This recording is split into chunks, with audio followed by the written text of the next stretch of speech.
This is an interview conducted for the Sophomore Tutorial in the History of Science at Harvard University. I'm here with Professor Peter Gallison. If you'd like to introduce yourself briefly and talk about your background. I'm Peter Gallison. As Danny mentioned, I'm here in the History of Science department at Harvard. And my interests cut across a couple of different domains. My main work is on the history of physics and how physics as a discipline connects on the one side to these very broad, rather abstract questions of natural philosophy and philosophy. Where does the universe come from? Where is it headed? What's the nature of causality? What is space and what is time? And on the other side to something altogether concrete, its connection with industry and the growth of radar and nuclear weapons, the changed relationship of science and the state, physics in the Cold War, physics and its relationship to things like cryptography and mathematics.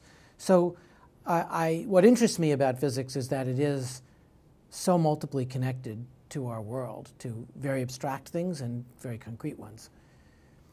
And my work takes the character of looking at a kind of philosophically inflected history, the way physics has developed and what knowledge it produces, and partly expresses itself through written and partly through film methods. So I also spend a good deal of my time working on documentary film, and through that to the connection of science and the arts. And speaking of the connection to science and the arts, I wanted to talk to you this morning about the play Copenhagen. And this play obviously won the Tony Award in 2000. It's ostensibly about theoretical physics, or at least the relationship between two theoretical physicists. And I'm curious as to your thoughts on how this play took hold, both in the popular culture and in the scientific community. Well, I think in a couple of different ways this play grasped the imagination of both the public and the scientific community. I think the scientific community was, or at least the physics community, was in part happy just to see a representation that wasn't parodic about what it is to be a scientist at this turning point in modern history, World War II. And I think that there's lingering a question that the physicists have pondered for a long time, which is, what is the moral, historical, ethical role of physics in the world that contains nuclear weapons?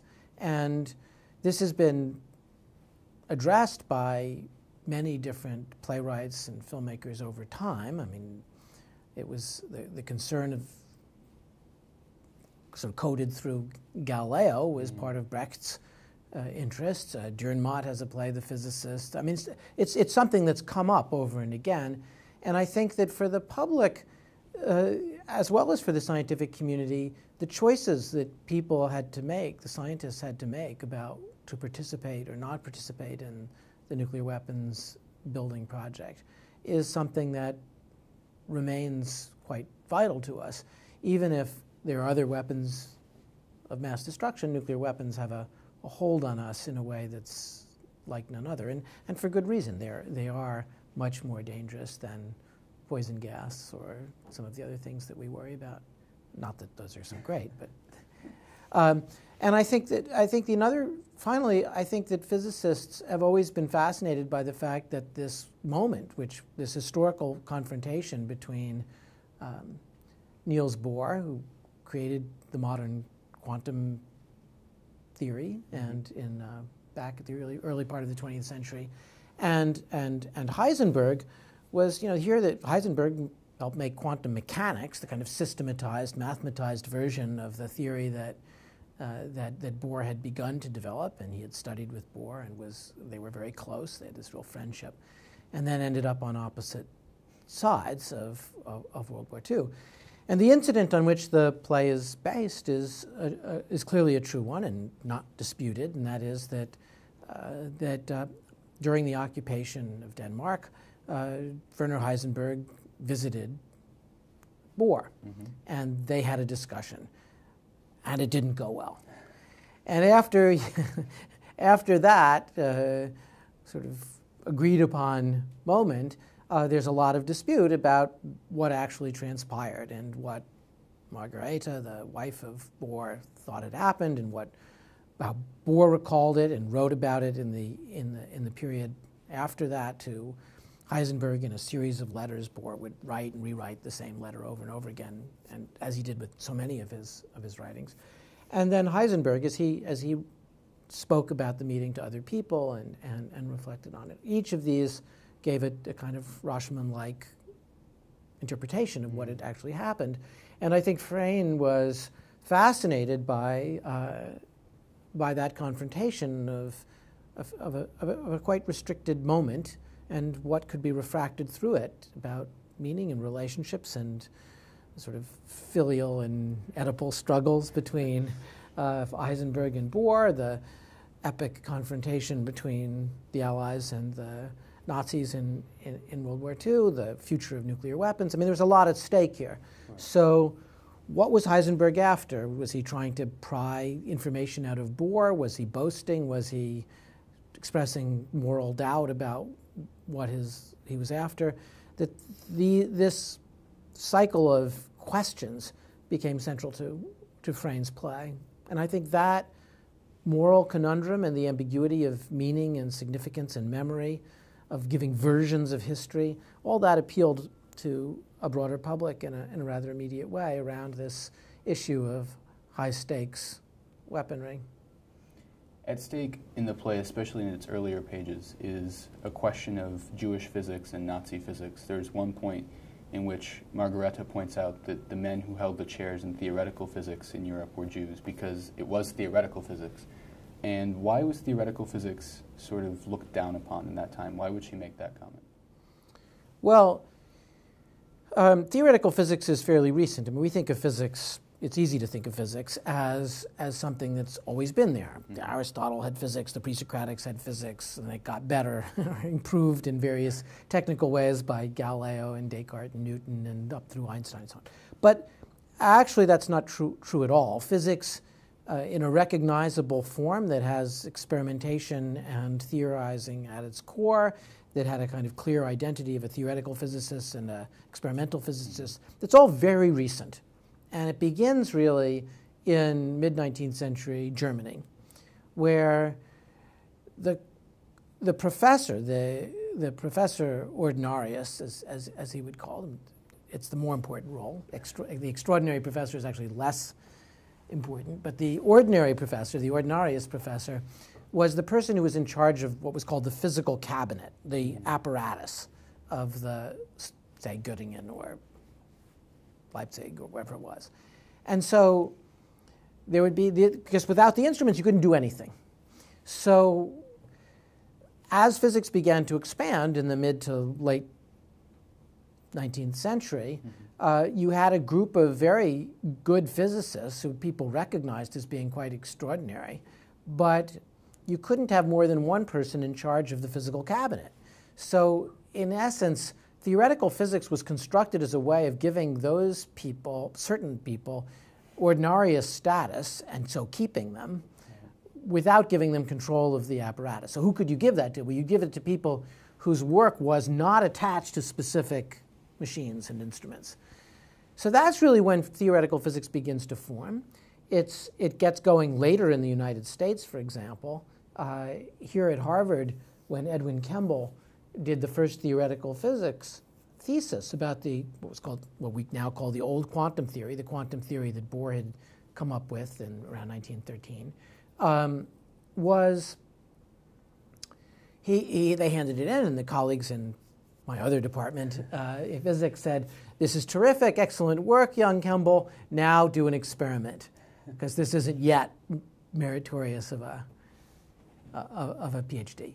So even as late as the early 1920s, theoretical physics wasn't something you could carry as your identity, as your primary identity. And so it's a modern construct. And Jewish scientists often, because of straight-up discrimination, were not given access to apparatus to do experiments. It was resources, and if you were an anti-Semitic elderly physics or chemistry professor and you had your choice between giving it to a Jewish physicist or a non-Jewish physicist, they gave it to the non-Jewish physicist.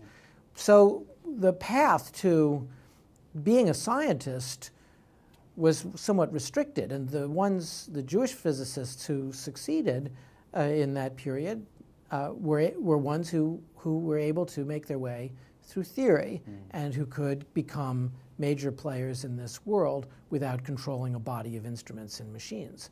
Now, there are exceptions to it. I mean, Heinrich Hertz, for example, was part Jewish, and he's the one who first demonstrated that radio waves could be made and had the properties of waves, and followed Maxwell's laws.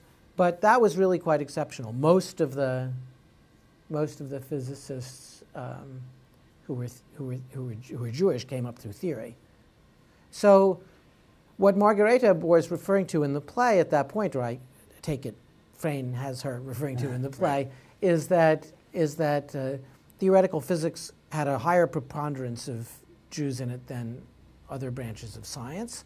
And so when the discriminatory laws of the Nazis were put in place soon after Hitler's ascension to power in January 1933, they were displaced very early on, and that became a target, and they were replaced by loyal Nazis on the whole. So there were many places where mathematics and theoretical physics were really quite devastated. At one point, Hilbert, the greatest mathematician of the 20th century, said to Hitler, "You're destroying mathematics. There is no mathematics left," and at Göttingen, and so there it had a huge effect. And you see this desire on Heisenberg's part to at least play a role in rebuilding German science, or having faith in what German science could be in the play. I think Heisenberg's motives are complicated, and I don't know to what extent they're exactly stable over time. So I don't think you can say, this is what Heisenberg was thinking all along, and have it be true. But I think that certainly one concern that he had was keeping physics going, and he thought he was in a position to make that happen. Heisenberg did also present some of his early thoughts on nuclear weapons to the Bureau of Ordnance. So, he gets into some complicated rationalizations after the fact to try to justify why he did what he did. But I think it's true that he wanted to keep physics alive.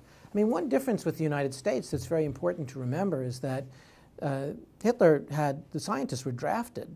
Many of them had the ones who had not been sent to concentration camp and killed, or and ones who had not emigrated.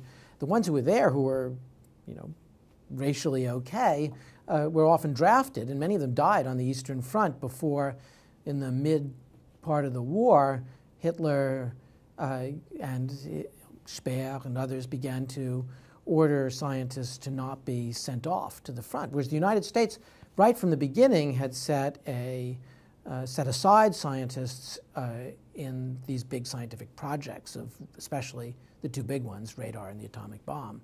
So science, as such, played a relatively small role in the German war effort, as opposed to engineers, who played a very important role in building jets and successfully building jets, and the first rockets and the first the buzz bombs, which were cruise missiles, basically, pulse jet missiles that were launched successfully against London and many other cities, Antwerp and others. So I think that really is a distinction. So I think Heisenberg, under those conditions, my sense is he did think that this was a way of preserving German physics, but also preserving, he was in charge, he wanted to be in charge of this effort. There's a dispute about how much of a mistake and whether it was deliberate he made in calculating the likelihood that a uranium nucleus could fission. But Heisenberg was never adept with engineering things. And I think one of the big differences between the Germans during World War II and the Americans is the Americans came out of the war used to working with engineers. They had really changed their views about what the relationship of science and technology was, whereas the Germans didn't. They really had not had that kind of connection. The rockets were built entirely by engineers. The jets were built by engineers. The first reactor, which barely worked, was built by scientists with practically no engineering assistance. So they came out of the war really divided, with a very different experience of the place of physics in the world. A few years ago, you consulted on a production of Copenhagen at the American Repertory Theatre here in Cambridge on Brattle Street. And how were you called in for that, and what was the experience of helping to put that play up?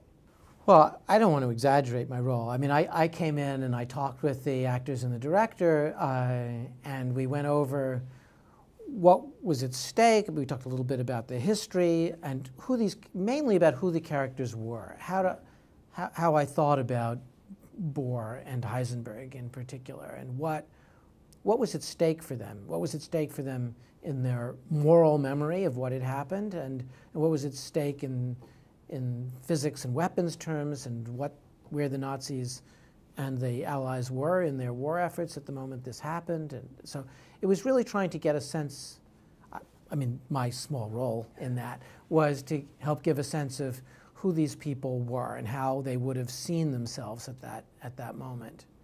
And then afterwards I did something, well, actually it started before then, but throughout that period, and I still do this, I have the students prepare both an excerpt from the Farm Hall tapes. These were secretly recorded tapes at a facility where the captured Nazi scientists were interned and where they were when the first atomic bombs were dropped over Hiroshima and Nagasaki. And so their conversations among themselves were recorded, transcribed, translated into English, and the English copies were declassified not that many years ago. They'd been held secret for a long time, probably because of pressure from the German side, who thought they would be embarrassing to them and they didn't want them disclosed. So I had the students do a reading of analog scenes from this real recording and from the play, and then we talked about what was similar and what was different between them. And sometimes some of the ART actors and then later some of the ART students have come in and done the readings with my students from the Big Einstein course. And it's really quite wonderful to see, because you in a way you have to inhabit both through acting or reading these things and the students preparing them, listening to them, seeing the Farm Hall tapes and the Michael Frayn Copenhagen play. So I think it's a way of all history is always interpretation, and which isn't to say that it's arbitrary interpretation, but nothing's ever fully given. Even when you have a transcript of a tape-recorded conversation in front of you, you still have to figure out what it means, and how you read it out loud imparts, are you sarcastic? Are you questioning? Are you assertive? Those sorts of choices aren't given completely by the transcript. So I think that it's interesting to bring that out forcefully by looking at the Frayn play, which has been much argued about as to his representation in particular of Heisenberg. So that it's a moment that's both substantive and significant in its own right, what happened in that meeting, but more generally it's a chance for students in the classroom to talk about what interpretation is, what it is to actually do history. And I think that art forces the issue through making that interpretation very explicit. The historian can sometimes hide under a veil of this is just science. I'm just telling you what's in the archives. But nothing's ever just in the archives. And so it pushes that issue to the front. Okay. Thank you. Sure.